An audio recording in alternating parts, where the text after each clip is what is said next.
আজ চলে এসেছি মা অন্নপূর্ণা ঘুগনির দোকানে। ঠিক আছে, আমার পিছনে মা অন্নপূর্ণা ঘুগনির দোকানে। যদি বলে সত্যি মনে করবেন, নিজের চোখে দেখবেন, নিজে কানে শুনবেন। আমি শুনতে পারলাম এইখানে যে আপনি না, না। ঘুগনিতে আটা মেশান। আমি কি বললাম সে তুমি যদি পরে যদি কেউ বলে যে তোমার বাড়ির কারণ খারাপ যদি কারণ নামে কুটি কথা বলে, তুমি সেটা মেনে নেবে? সেরকম ছেলেকে তুমি দেখতে পাচ্ছ বাবা, তোমার দুই চোখে দেখেছো? না না, আমি যে বলেছে তাকে দেখেছো, তাকে ডেকে নিয়ে আসো।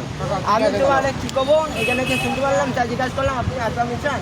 আমি কি হ্যাঁ না বললাম, তোমাকে যে বলেছে তাকে তুমি দেখেছো কি, তাকে ডেকে নিয়ে আসো। ঠিক আছে, কাকা ঘুগনিতে আটা মিশাই না, এসে শুনতে পারি যে কাকা ঘুগনিতে আটা মিশাই, কিন্তু না মিশাই না।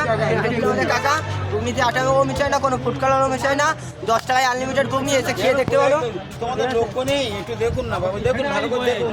দেখো আমাদের এখানে দম থাকতে হবে। ঘুগনিতে আটা মিশাই না। বলুন না, অনেক চিটিং মাঝে, অনেক চিটিং বাজ, চোরটা চিটিং বাজ, এরা কি বলে? যারা চোর চিটিং বাজ ডুপ্লিকেট, তারা কি বলে? তারা সব সাহস থাকে, তারা মিথ্যের ভাবে বদনাম করতে চায়। বলুন না, আমি কি পচে গেছি না আমি পচে কাটাল, আমি বলে গেছি। আর টাকা দিলাম। হ্যাঁ দিন। তোমার ঘুগনির দোকান কি নকল না আসল? আমি জানি না তোমার ঘুগনির দোকানের বয়স কত? আসল নকল বোঝার ক্ষমতা তোমার নেই, কাজ খোলা রয়েছে। কাকা টাটা বাই বাই, পরে দেখা হবে। গাইস ভিডিওটা এই পর্যন্ত। ভিডিওটা যদি ভালো লেগে থাকে লাইক কমেন্ট শেয়ার করতে ভুলবেন না। দেখা হচ্ছে পরে একটা ভালো ভিডিও।